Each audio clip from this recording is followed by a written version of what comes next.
Update 1.12 is now out, full release. Bedrock MCPE for the win.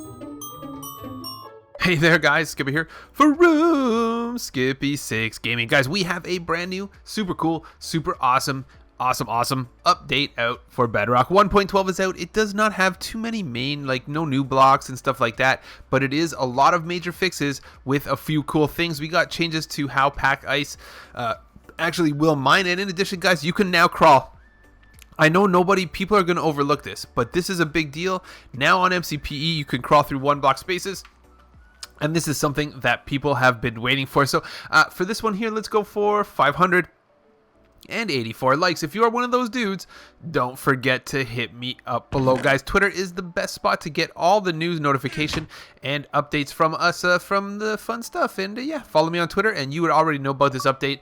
It would be awesome. So yeah, today it changed to cherries. I don't know what David Fries is doing. I don't know. I honestly don't know. It used to be that pineapples were full updates, hot peppers were hot fixes, and bananas were betas, and I guess he's changing full updates to cherries, but that's the cherries. And then it goes to this tweet right here from Jay from Megaspud that came first, telling us about the new update and all the stuff. And it is a pretty long update. If you want to go to it and check it out and just read it yourself, you're more than welcome. There is a link in the description below. If you want to listen to my beautiful voice just sing it for you, it's about 9 pages long. It's going to take a little while. It's about 12 minutes of reading, but you can do that as well. So without further ado, we're going to jump in, and then when we come back, we'll look at some of the things we talk about and feel good about it then. And here we go. Let's jump into the changelog. We're going to go pretty quick because all we have is 8 pages. That seems about good for a full release, guys. Here we go. Minecraft 1.12.0 Bedrock has been released today, guys. Increase the frequency and volume of ambient mob sounds made during raids to make them easier to locate. Big deal, guys. You have seen me several times looking for that last pillager who's stuck in a hole somewhere. Can't find him. Raid pause. So added new wandering trader sounds. We'll check those out. Updated the main menu splash text, updated the default main menu panorama from aquatic to village and pillage. So we've seen that in the beta, so that's pretty cool. The store button on the main menu has been renamed to marketplace. Realm owners can now set relevant permissions for players invited to their realms. This is kind of a big deal for everybody.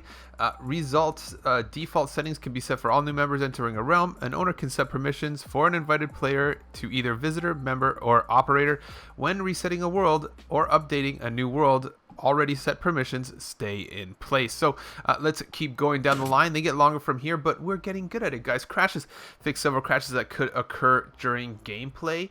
Crash that could occur when launching the game on some Windows 10 devices. Crash that could occur when certain interactive blocks are loaded when joining a realm, i.e. beds, chests, and furnaces. Crash that could occur when switching players on Xbox One. A crash that could occur when engaging in a fight with an Elder Guardian in an ocean monument. Another crash that could occur when loading the game.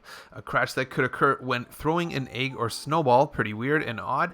Crash that could occur when trading with the villager or when throwing a trident with the loyalty enchantment. Another crash that could occur on Nintendo Switch when the game was saving or loading on the Nintendo Switch when suspending or resuming a game. Fix a crash that could occur when exiting the game, when signing into Xbox Live, or when choosing a skin on first launch of the game. Fix a marketplace issue that could result in the game getting stuck or crashing when loading in items. Fix a crash that could occur when the game was checking on previously downloaded content. So we have a few performance improvements as well, guys, right here.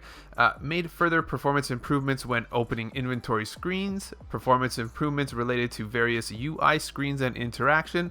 Significantly reduced bandwidth usage by allowing the client to reuse chunks it has already seen. Improved chunk loading performance in multiplayer. Improved performance around new villages and villager job sites. Fixed several other performance improvements, including some related to mob AI pathfinding. Frosted ice blocks no longer drop performance when they're melting. Enderman teleporting particles no longer cause performance drops, especially during boss fights, including the Ender Dragon. Reduce the amount of memory required to load textures. Cached resource packs no longer decrease performance on Nintendo Switch. So let's keep going down the trail. We are on number 3. Let's go. Removed unnecessary Xbox Live sign-in notification. These are general fixes, guys. Fixed an issue when consuming the last item in a stack. Unlock an achievement could cause an achievement to not unlock. The Haggler achievement once again unlocks when requirements are met. Zombie Doctor achievement now unlocks after curing a zombie villager. Marketplace resource packs now immediately applied after downloading the World Edit menu. Player permissions now apply correctly when more than one operator tries to adjust them. Made improvements on roaming skins, which should apply correctly after reinstalling the game and signing in. Custom skins are now applied correctly without needing to restart the game to see them on compatible platforms. Skins equipped with the recent section are now once again applied when selected. World settings now sync correctly between different Xbox One devices. Resource packs now applied correctly after downloading through global settings. New purchase realms are now always visible after finalizing the purchases. Fixed an issue that would show an error message when attempting to renew a realm subscription on Xbox. I actually had that problem earlier this week, I think. So yeah. Gameplay fixed several issues related to end gateway portals. They should now teleport the player to the correct safe location when used. Villager trading now properly takes away items from the second slot when applicable. Only players who fought in a raid now receive Hero of the Village effects in realms. Bad Omen is now only received when killing an Illager captain and not dealing non-fatal damage with a bow or potion. Players no longer see the world when clipping into blocks after leaving a boat.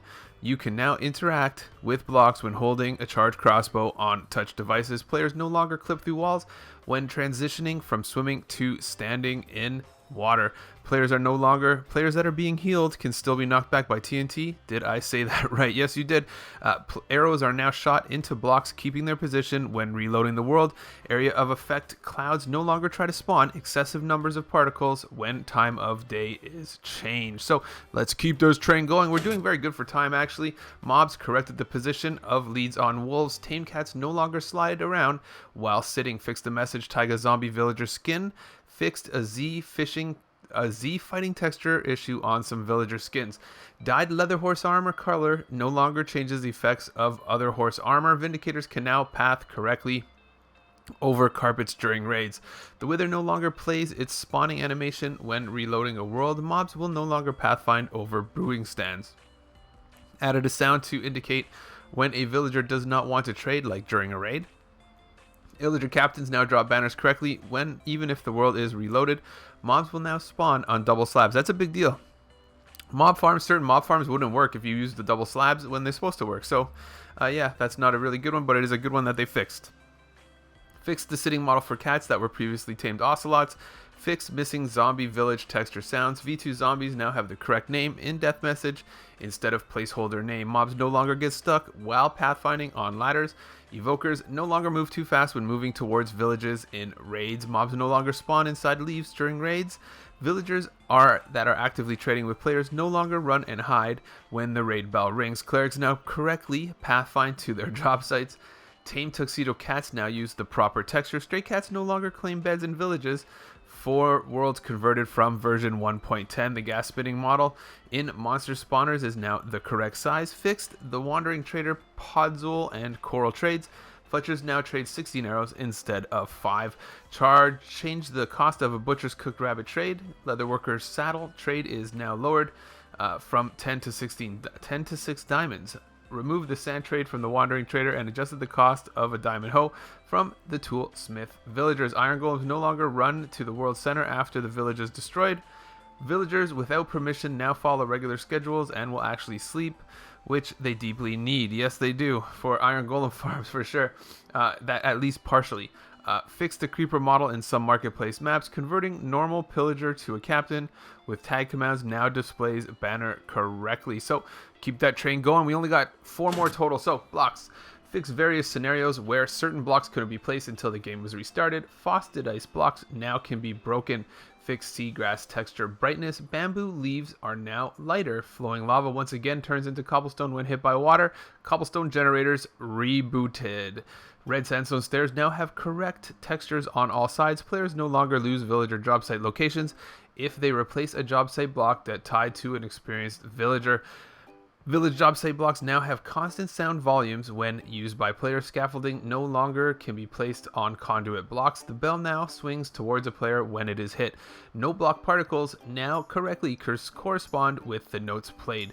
The grindstone now correctly combines and repairs 2 damaged items. Farmland now has the correct side and butt bottom textures. Smokers now have the correct bottom texture. Fixed door and trap door textures. Cocoa beans now break and drop when pushed by pistons. That was broken before. Actually, I know that one for sure. Slabs and other non-solid blocks once again prevent grass from growing on dirt. Flowing water is no longer left behind after overstring. Bells now ring when hit with splash and lingering potions. I feel like they did that before. I don't know. I think they didn't do it all the time. Composter growth particles now appear in correct locations. Blocks once again can be placed on unlit redstone ore. Fixed animated textures for flowing lava and water. Several texture packs. Guys, item efficiency pickaxe now break packed ice at a faster rate. This is a big deal, guys. Dropped items no longer prevent minecarts from being placed on rails. Empty glass bottles now stack correctly when removed from brewing stands. Banner patterns can no longer be lost or duplicated when switching from a loom with a full inventory. Using pick block on sweetberry bushes now gives the player the correct items. Bone meal is now consumed correctly when used on grass. Cactus blocks of different stage growths can now be smelted into green dye again. Stripped birch wood is no longer used to craft acacia planks when playing on realms. Shields no longer appear too bright in item frames. Updated the Illager banner texture. Barrels now appear in the proper place of a creative inventory. Correct colors of wool are now displayed as a material required to create colored banners in the recipe book. The player arm is no longer displaced in first-person view after eating food. Tinted spawn eggs now properly scaled in item frames. Keep this train. Let's go. User interface updated glass texture for locked maps in cartography table. Adjusted the cartography table screen to fit Android screens when using the classic UI. Pressing the Y button on the controller of the cartography output slot now only crafts the correct amount. Added controller 2 tips for the lectern screen. The villager trading screen no longer opens and closes if the player is standing too far away. Items that are split between slots in the villager trading screen still count in the total trade amount. The how to play button on the cartography table now directs you to the proper screen. Killing a wandering trader's llama can no longer display their inventory screen. The screen reader prompt no longer appears every time working network settings are adjusted on Nintendo Switch. The always day toggle now correctly animates and shows the correct settings. Dates appear again next to the player's earned achievements in the achievements menu. The invite to game button is no longer enabled on featured servers. Going back to the play screen or settings screen will now properly select the previously selected tab when text-to-speech is enabled. Guys, the wheel turning button is now only shown once in the Minecraft VR settings. Made improvements to the patch notes to make sure the correct ones show up after an update. The marketplace search screen now displays the proper icon packs. The new tag will properly be removed from marketplace collection once it has been viewed. Fixed marketplace sales not showing on the discount percentage. Guys, a few command changes here. Further improvements to performance when selectors using commands. Remove the tile prefix to the give/command. Made item names more consistent by removing tile from the beginning of some of them. Blocks and entities that aren't available in creative inventory require Minecraft namespace when used in parameters and commands. After fishing hook is killed by command, players can now cast the hook again without having to cast twice. Killing a rideable entity no longer respawns it for the rider when killed in the same tick. The test block command now works reliably with names renamed in the language file. So only 2 more left, guys. We're almost there, guys. Doing good, 12 minutes. Add-on and script engine. This is for some of our map maker friends, and looking good for some time. You know they got to get this stuff in there sometime soon. The behavior pack template once again contains spawn rules folder. Removing a timer component and adding a new one should no longer have the new timer inherit the old timer's time value. Custom underwater mobs can now spawn naturally. Custom entities can now correctly reevaluate current target validity. Get blocks now returns to 3D array of block objects. Fixed a scripting issue that could cause the player to float. Script attack component and script collision box component now correctly retrieve updated data. Pick block now works correctly on non-vanilla entities that have been added using add-ons. Functions ran on a game loop now use an origin which has a game master permission, not owner permissions.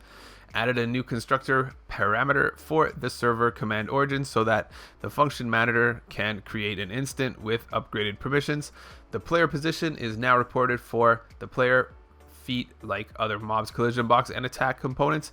Report correct data now. Guys, perfect. We're going good. My voice is doing pretty good today, actually, with this. I'm loving it. I'm feeling it.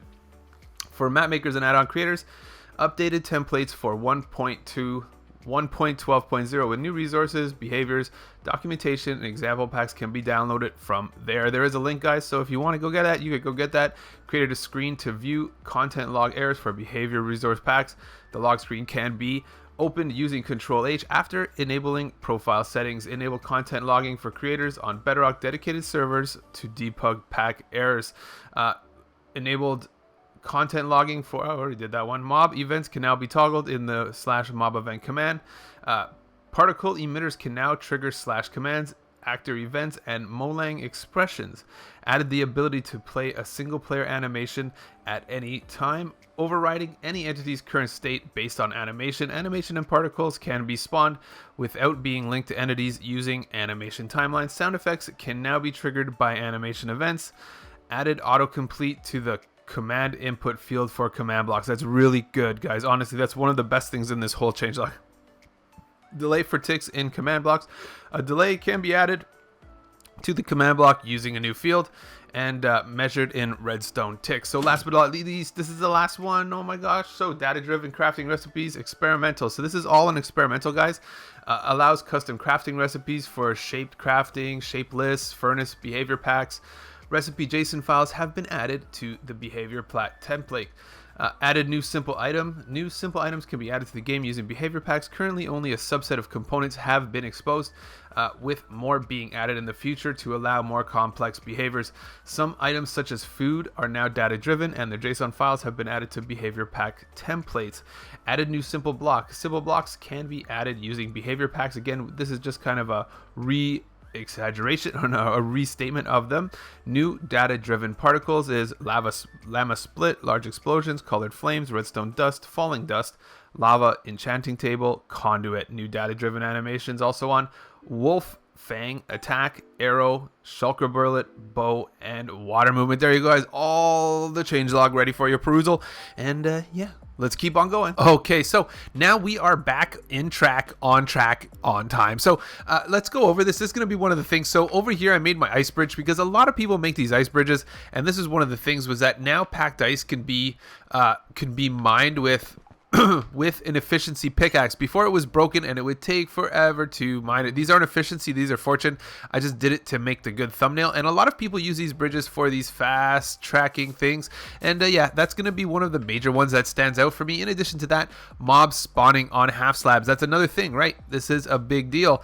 Before, if a lot of people use stone, right, and then they put stone like this, so basically mobs won't spawn on bottom half slabs. That's a thing. We do that on purpose to stop mobs from spawning, but unfortunately some people like to build and make double half slab with smooth stone, especially. It's one of the ones that people like to use. Not so much with the solid blocks because you can't really make this without that. That said, mobs will now spawn on top of it. That's super cool. Let's go over here and let's do it. Let's show the crawling. Guys, people are really stoked about the crawling. I made a little crawl pit. Where the heck did it go? I guess I could make a new one, but this is going to be a little bit of a pain. I'd rather just find the one I made because, yeah, it was pretty big. I think it was over here somewhere. Right here, perfect. So now you can crawl. So this is a bit of a deal. I'm on Xbox. This is a little bit harder than you think to do. Long story short, on regular version, on Java edition, people have been crawling for a while through one block spaces. It helps you make cool bases and things like that. There's kind of a trick to it. So I'm going to show you right here. Basically what you got to do is crouch down. That's the thing on Xbox, at least. Make sure you crouch down, make sure you walk in, and then you just tap forward like you're swimming, and now you're in a one block space. You can break blocks, you can do whatever you want, and you go here and make sure you come out on the other end and you're feeling good. Again, don't just walk in here and try to swim. It won't work. You have to actually crouch down, go in the water source, and then swim. Make sure you're not flying at all. If you're on creative, crouch down, walk in. It kind of triggers in a weird way sometimes, so I think maybe if you have something in your hand, it might be wonky. Let's do this. Crouch down, walk in, and then swim, and like that, and there you go. So crawling is now enabled. That's a big one, man. A lot of people want that. That's one of the #1 comments I get on my videos. Let's go over here and talk to this wandering villager, and let's turn up the volume on the game sounds, and let's see if we do a few trades with them, how the noises change. Because yeah, so I'm gonna turn up my game sounds real loud right now. I hope it's not too much, and let's see what goes on. Hey, wandering villager. You know, maybe we do a few trades for this. Say what's up for you, Mr. Wandering Trader. Yeah, sounds unique. You know, I think there's a little bit of something going on. You can have my leftover emeralds, Mr. Wandering Trader. And there you go. So these also, there was a little switch with the bells. So now they swing towards the player. I think that's a big deal. That was so loud probably, guys. I'm so sorry. Oh my God, let's turn it back down to 50. And there you go. I think we probably went over enough. Most of it is in there, guys. A lot of changing with that sort of thing. I know people are going to be mostly stoked about the crawling. I got to tell you, crawling is like literally, for some reason, the #1 question added. There is tons of bug fixes with this. The marketplaces now looks a little different. They've did a lot of changes with the skin changer. You know what I mean? So it changes a lot. There you go, guys. Don't forget to smash that like before you go. Don't forget as well to subscribe to my channel for cool tutorials, let's plays, and stuff. Thanks a lot for tuning in, guys, and I'll catch you on the next one.